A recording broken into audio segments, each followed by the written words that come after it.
NDDB Golf Limited shall not be liable and responsible to the customer or any third party for any action taken or not taken on the basis of such report or finding. NDDBకి సంబంధం లేదు అసలు.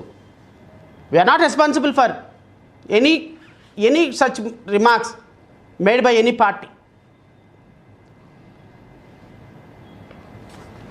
చాలా స్పష్టంగా NDDB report ఈ విధంగా చెప్తుంటే ప్రజల నమ్మకాలని మత విశ్వాసాలని దెబ్బతీయాలనేటువంటి ఒక దుర్మార్గపు ఆలోచనతో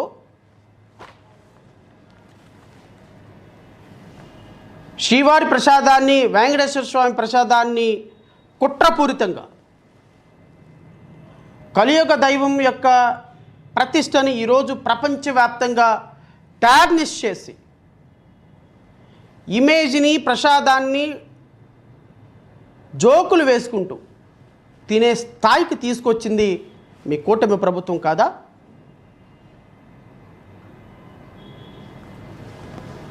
నేను గౌరవ ఉప ముఖ్యమంత్రి గారు మాట్లాడినటువంటి 2 వీడియోలు మీకు ఈరోజు చూపించిన తర్వాత నేను వారి సమస్యలకు కూడా వారి మాటకు కూడా నేను కొన్ని ప్రశ్నలు సంధించాల్సిన బాధ్యత ఉన్నది. ఎందుకంటే ఈరోజు వాళ్ళకి సంబంధించి కొంత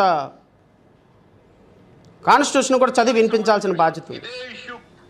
ఇది ధర్మానికి సంబంధించిన విషయం. ఇదే ఇష్యూ ఇదే సమస్య కనుక ఏ ఒక్క మతానికి జరుగుంటే హిందూ ధర్మానికి కాకుండా, వెంకటేశ్వర వారికి కాకుండా ఇంకెవరికి జరిగినా కానీ ఈ దేశం గగ్గులై ప్రపంచం అంతా గగ్గులు పెట్టేసాం. సమస్య ఏముందంటే ఇది మన ప్రతి ఒక్క హిందూ కూడా ఆలోచించాల్సింది. ఏం మాట్లాడాలి దీనికి ఒక్కటి కూడా ప్రజలకు తెలియజేయాల్సింది ఏంటంటే అధ్యక్ష, ఇదే వేరే ఇస్లాంకి జరిగిన, క్రిస్టియానిటీకి జరిగిన, జీసస్ క్రైస్ట్ కి జరిగిన, మహమ్మద్ ప్రవక్తకి జరిగిన, అల్లాకి జరిగిన ఇలా ఉండేది కాదు. వాళ్ళు ఆ రోజు మన కౌన్సిల్ లో కూడా అలా పటాలు తీసుకొచ్చేవాళ్ళు వేరే ఏ దేవత.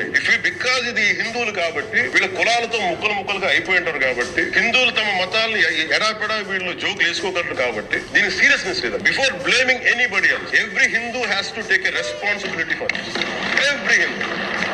వీళ్ళు ఇంత మాట్లాడుతున్నారు తిరుపతి లడ్డు మీద. నిజంగా వీళ్ళు కనుక మాట్లాడితే, అదే వేరే మతం గురించి ఎందుకు మాట్లాడరంటే ఓట్లు పోతాయి. హిందువుల ఓట్లు చాలా ఈజీగా ముక్కలు కులాలను చేసి పెట్టేసి పోతాయి. ఆ వెంకటేశ్వరం కాబట్టి శివుడు ఉంటాడు, శివుడు కాబట్టి అమ్మవారు ఉంటాడు. ఈజీగా.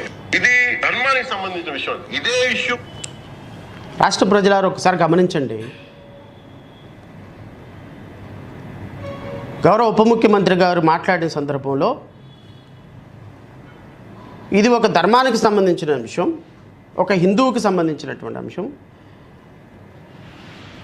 ఈ దాడి ఒక ఇస్లాంకి జరిగితే, ఒక క్రిస్టియన్కి జరిగితే, ఒక చర్చికి జరిగితే, ఒక మసీదుకి జరిగితే, ఒక మహమ్మద్కి జరిగితే రాష్ట్రం అల్లకల్లోలం అయిపోయేది, దేశం అల్లకల్లోలం అయిపోయేది. 21 నియోజకవర్గాల్లో గౌరవ ఉప ముఖ్యమంత్రి గారికి ఓట్లు వేసినటువంటి క్రిస్టియన్స్ని, ముస్లిమ్స్ని 21 నియోజకవర్గాల్లో రమారమి 21 లక్షల మంది ఉంటారు నాకు తెలిసి.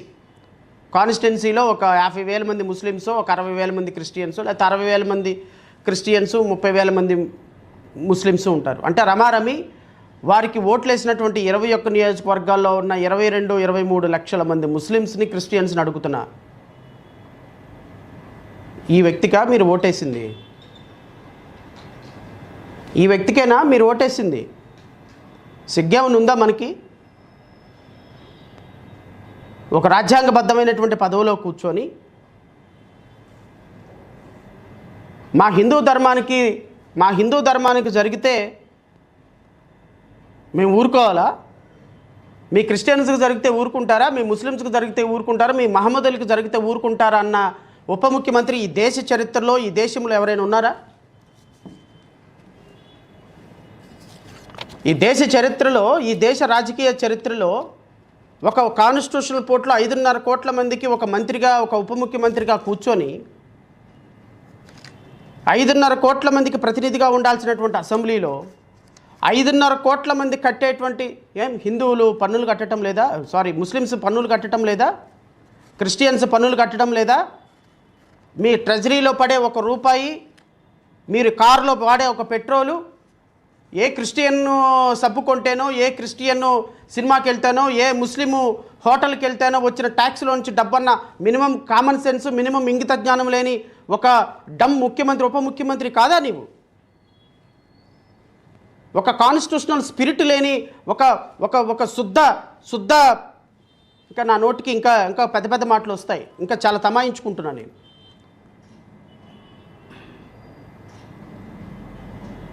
ఒక శుద్ధ వేస్ట్ ముఖ్యమంత్రి, ఉప ముఖ్యమంత్రి నీవు కాదా? నిన్న మీరు అసెంబ్లీలో మాట్లాడినటువంటి ప్రతి మాట ఈరోజు ప్రతి క్రిస్టియన్ని, ప్రతి ముస్లిం యొక్క గుండెని గాయపరిచింది. ఎవరండి క్రిస్టియన్స్, ముస్లిమ్స్? ఈ దేశంలో పౌరులు కాదా? ఈ దేశంలో ఓటు హక్కు లేదా? ఈ దేశంలో బ్రతికే హక్కు లేదా? ఎవరి మీద దాడి జరిగింది? ఎవరిని నిందిస్తున్నారు? ఎవరిని తీసుకొస్తున్నారు? ఎవరి మతం మీద మీరు గొడవ పెడుతున్నారు? ఎవరిని లోపలికి లాగుతున్నారు? ఎవరి కులమత ఘర్షణలు పెడుతున్నారు? ఉప ముఖ్యమంత్రి గారు మీరు తిరుమల లడ్డు విషయంలో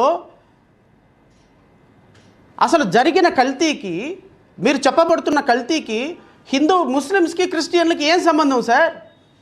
వాళ్ళ చర్చిలు ఎందుకు వస్తున్నాయి సార్ డిస్కషన్లోకి?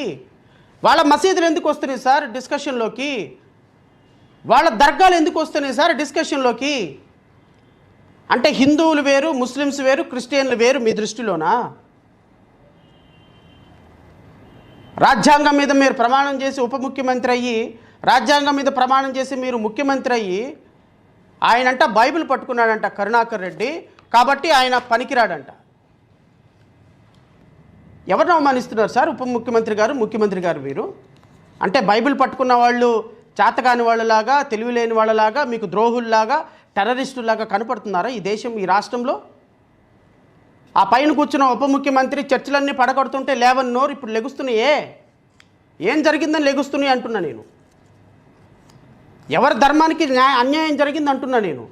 ధర్మానికి అన్యాయం చేసింది రాజకీయ ప్రయోజనాలతోటి మీరు, మీ ముఖ్యమంత్రి, మీ మంత్రులు, మీ 164 మంది ఎమ్మెల్యేలు, ప్రజాప్రతినిధులు.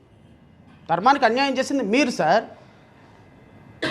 శాంపిల్లో అనవసరమైనటువంటి కెమికల్స్ కలిపి ఎన్డీడీబీ రిపోర్ట్ని మ్యానిపులేట్ చేసి, ఎన్డీడీబీ మాకు సంబంధం లేదని ఇచ్చిన రిపోర్ట్ని, ఎన్డీడీబీ అసలు ఇది రిపోర్టే కాదు ఎవిడెన్స్ కింద పనికిరాదు ఇచ్చినటువంటి రిపోర్ట్ని బేస్ చేసుకొని కులాల మతాల మధ్య శ్రీ వెంకటేశ్వర స్వామి ప్రసాదాన్ని అవమానపరిచింది నువ్వు. You are responsible, you are culprit. I can say Pawan Kalyan and Nara Chandrababu Naidu are the culprits. వారు తిరుమల వెంకటేశ్వర స్వామి యొక్క ప్రసాదాన్ని కల్తీ చేసేదాన్ని రాజకీయంగా వాడాలి అని ఒక ప్లాన్ చేసి, తద్వారా ఎన్డీడీబీ రిపోర్ట్ని మ్యానిపులేట్ చేసి ప్రజల మధ్య విద్వేషాలు రెచ్చగొట్టడానికి ప్రయత్నం చేసిన మీ మీద కేసు కట్టాలి సార్. అసలు you people are responsible for that. ఎవరిని అంటారు మీరు? ఏ కులాన్ని అంటారు మీరు? ఏ మతాన్ని అంటారు మీరు? ఏ సాంప్రదాయాన్ని అంటారు మీరు? ప్రజలకి మంచి పరిపాలన ఇవ్వమని 164 సీట్లు ఇస్తే కొట్టుకొని సావండి అని చెప్పి వాళ్ళ మధ్య మీరు అసెంబ్లీ సాక్షిగా చిచ్చు పెడతారా?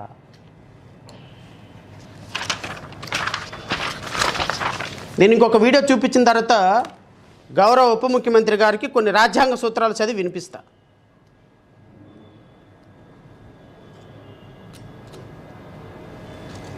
ఈ నెయ్యిలో కల్తీ జరగలేదు ఇవన్నీ వాళ్ళు మాట్లాడుతుంటే దాని మీద చాలా కంప్లీట్ వివరణ ఇవ్వాల్సిన అవసరం ఉంది అనిపించింది అధ్యక్ష.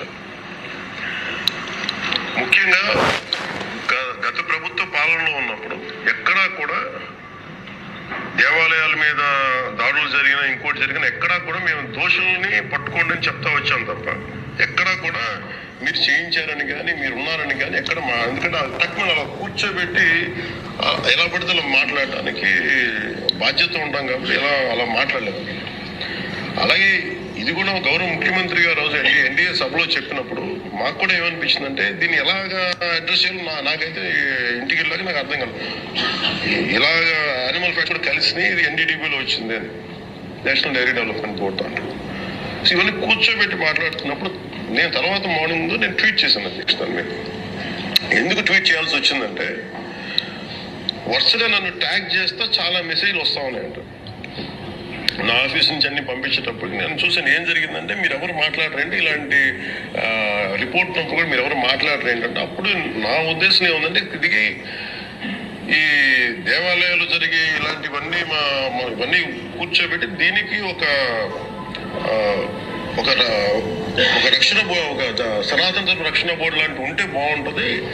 ఎందుకంటే ఇలాంటి కూర్చోబెట్టి చాలా న్యూట్రల్ గా చాలా ఆబ్జెక్టివ్ గా చేయొచ్చు ఇవి అనే ఉద్దేశంతో నేను పెట్టాను అధ్యక్షుడు. నాకు గిల్ట్ ఎక్కడొచ్చిందంటే, అరే ఇవన్నీ మనకి లాస్ట్ 2-3 years మా టెంపుల్ దగ్గర తిరుమలకి వెళ్ళినప్పుడు కూడా గౌరవ మంత్రివర్యులు మనోహర్ గారు మేము వెళ్ళినప్పుడు మా దృష్టికి చాలా మంది తీసుకొచ్చారు అధ్యక్షుడు.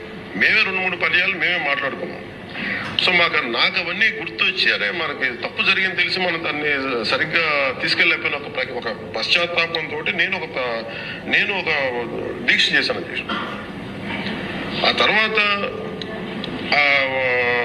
దాన్ని అందరూ అన్ని రకాలుగా తీసుకెళ్ళారు సార్, 3 parties.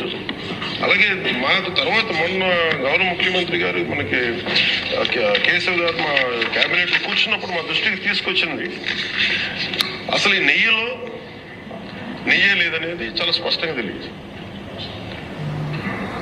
మాకేమనిపించిందంటే ఏదైనా సరే innovation is very important in life. Innovation లేకపోతే ఇప్పటికి ఒక్కొక్కరు ఒకలా ఇన్నోవేట్ చేస్తారు. బట్ ఈ పర్టికులర్ ఈ గత ప్రభుత్వంలో ఉన్న రాష్ట్ర ప్రజలకు ఏమైనా అర్థమైందండి? రాష్ట్ర ప్రజలకి ఉప ముఖ్యమంత్రి మాట్లాడేది ఏమైనా అర్థమైందా? నాకైతే ఒక్క ముక్క అర్థం కాల. క్రాక్ చేశారంటారు, మనోహర్తో మాట్లాడానంటాడు, గత ప్రభుత్వంలో తెలిసిందంటాడు, ధనాంతం ధర్మానికి రక్షణ బోర్డు ఉండాలంటాడు. What you are speaking mister DCM? అరే ఏమైనా మాట్లాడేదానికి శుద్ధి ఉందా? అసలు మాట్లాడితే ఏమైనా కనెక్టివిటీ ఉందా? అసలు మైండ్